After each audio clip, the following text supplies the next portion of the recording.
Hi, this is Mahmoud. I have YouTube channel and Tyler here is with me. He has a YouTube channel. He real estate has like for selling and renting a property in Somerville area, Yeah, all over the Boston area. all over the Boston area. Yeah, greater Boston specifically. But you have videos you do for your channel about like Somerville. So why specific for Somerville? All you Well, do we do for specific neighborhoods. So I just showed you what happened to be in Somerville. So that's one of the recent ones we completed. One of the videos we're working on right now as well is in Cambridge. We're going to do a video shoot for Arlington as well. So we really want to highlight every neighborhood right inside and around the Boston neighborhood. So this is a new idea. So what are you trying to do? Well, so I think everyone's used to seeing now that everything is in video. It used to be, real estate has evolved and changed, and the way that we sell real estate has evolved and changed. And so what I mean by that is that, 15, 20 years ago, it was common for you to look up a property that you're interested in buying and you'd have no pictures, right? You just have some description or information about the property and the location. Then people started using pictures, Yes. and the agents who were using pictures became really successful. So then everyone used pictures. Then you see 3D tours. Then you see videos. Now you see drones, right? So video, I think, it's already the next frontier. And if you're not doing the best video, then you're not going to stand up against the competition. So I see you doing videos about like restaurants in the area and the area and the Right. markets. Why? Well, the main reason is when you're buying a property, you're not just buying the house, you're buying the lifestyle that comes with that house, right? So if you're looking at living in Cambridge, are you looking in Cambridge because you're interested in the universities and the schools like Harvard and MIT? Are you interested in the biotech or the pharma? Are you interested in, just living in a very urban environment? So what I want to showcase is, yes, the property and what you're looking at, but why are you living here? Why do you pick Cambridge? Why do people live there? So I think that's the next thing that we really want to showcase is that not just the property, but what's around the property. Because people who are especially moving here who don't know the neighborhood, that could be, our video could be what puts them over the edge in buying versus not knowing if they want to buy in that neighborhood. Oh, nice. And if some people from other state want to buy, they can see on the videos everything before they come. So you save them the ticket to travel to Boston and see. Yeah. I mean, I want to show everything, right? So I do the virtual tours, the pictures, the videos, the drones, the neighborhood, the restaurants. Every property is different and every neighborhood is different. So now you do that, but like you are the seller, you are the real estate. You're not doing the videos for other people. So you own the business. So you sell. So you sell for you have like investors or like just homeowners. They sell and buy. Both. I really like to say I have two parts of my business and they both work together. So one is I'm a full-time realtor and I help people buy and sell, whether that's both commercial or residential real estate sales, I do that. So for example, we have one of our bigger commercial sales right now is for over 4 million and it's going to be developed into, luxury condominiums and apartment Nice. buildings in the Dorchester area. So we work on things of that nature as a realtor, as well as, small single family or condo sales in and around the city. So we really run the gambit from small to large, from residential to commercial when it comes to sales as a realtor.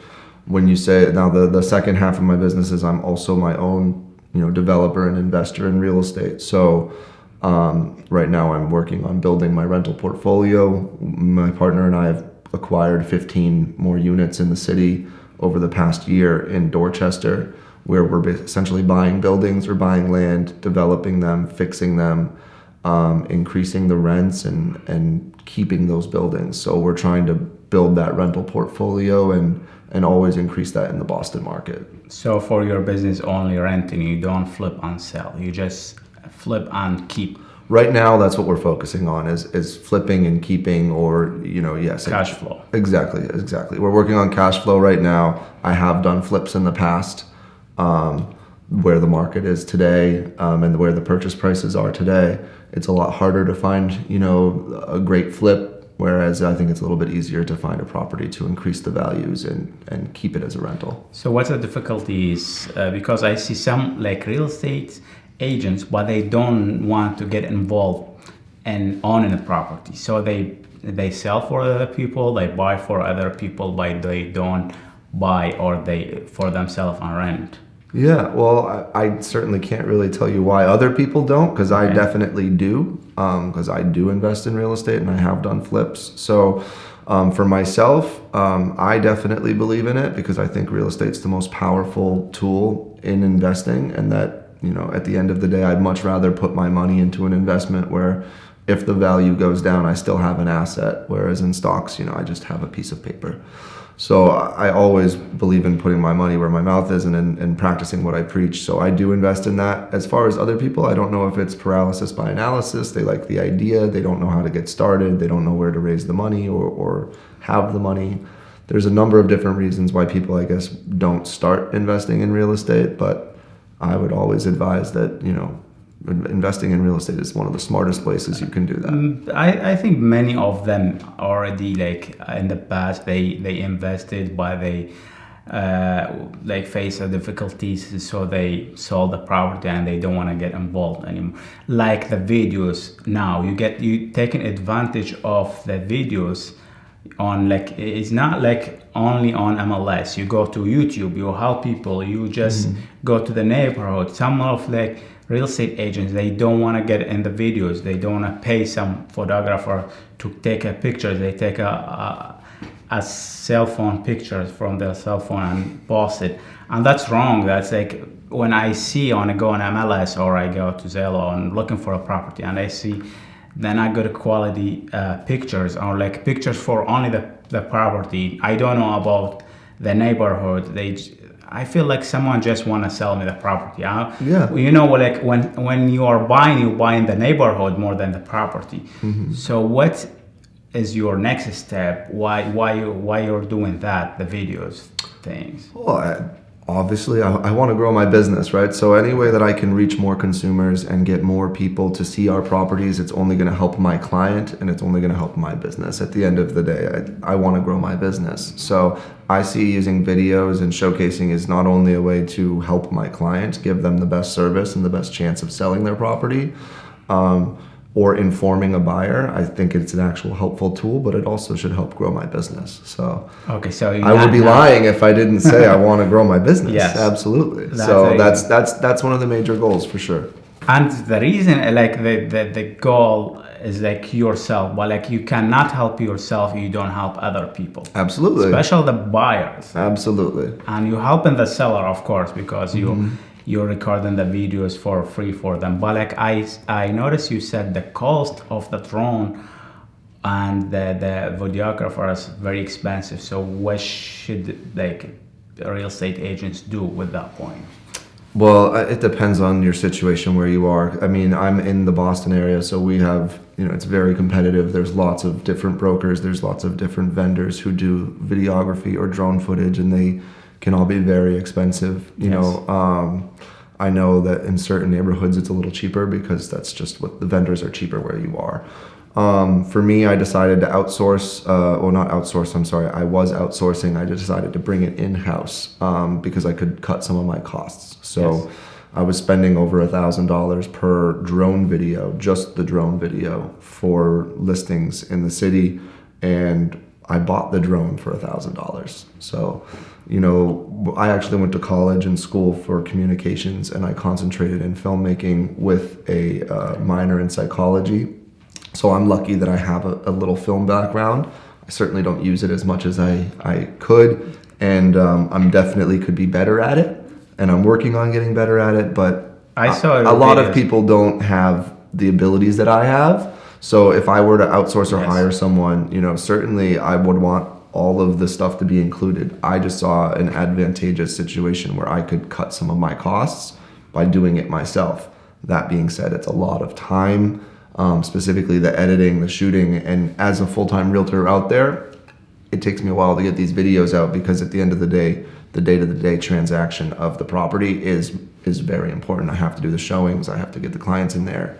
So the video does sometimes take a back seat as far as timing when it's getting created. So I'm definitely looking to make this smoother for me. I want to continue to make these videos better, and I'm looking to kind of partner in some sort of way to make those videos easier for me to get them done. Yes, and do more of them. Yes, and a lot of people, like for example on Instagram or like on the neighborhood, some like people take good pictures and good videos. So the real estate can hire those people for cheaper price and cooperate together, and he help those videographers and they help him with it better quality, because most of the agents like they take like very bad pictures, like so like any one like intermediate photographer can do better. So that maybe pay him like 200 300 for a shoot and we'll get like good content. Absolutely, I'm always open to a fair deal, right? And so that's why at the end of the day I need to prioritize my time versus my money, right? So time is something I can never create more time. No. But we can always create more money. So with these videos and with outsourcing and with trying to get creative, I want to do more videos. I want to see the benefit from the videos, but I can't give up all my time for them. So working as a team or finding partnerships in any means, as long as it's fair for everyone involved, I'm certainly open to all of those opportunities. And you can go do better things that you are better at doing them, like sell more houses instead of doing the photos. Like exactly. I can't be a full-time videographer and a fulltime investor and a full-time realtor and a full-time father. I also have 2 kids at home, so I can't do it all. So right now I want to be able, I'm trying to find the right fit to increase the videos that me and my partner are definitely doing. So, but like as you said, like you're not only you selling, like you're helping other with the videos in the neighborhood. So why you're doing that? Well, so we're doing multiple types of videos, right? We highlight the neighborhoods, we highlight the properties, but the other thing we're doing is we're highlighting businesses, local businesses. So whether that's restaurants, bars, bakeries, you name it, that are locally in the neighborhood. Those people generally are reaching out to us because they've seen some of our other videos and they want us to highlight them. So I think, again, it's important to show the neighborhood, but the people in the neighborhood, the businesses in the neighborhood, that's where you'd be living, that's where you'd be enjoying, and it helps both of us, right? So it gives me content to showcase the neighborhood in a local spot, and it helps the business get more business in for their bakery or their restaurant or whatever it might be. So it's really a mutual win-win for us, the neighborhood, the restaurants, and the businesses, and it helps us stay connected with the community.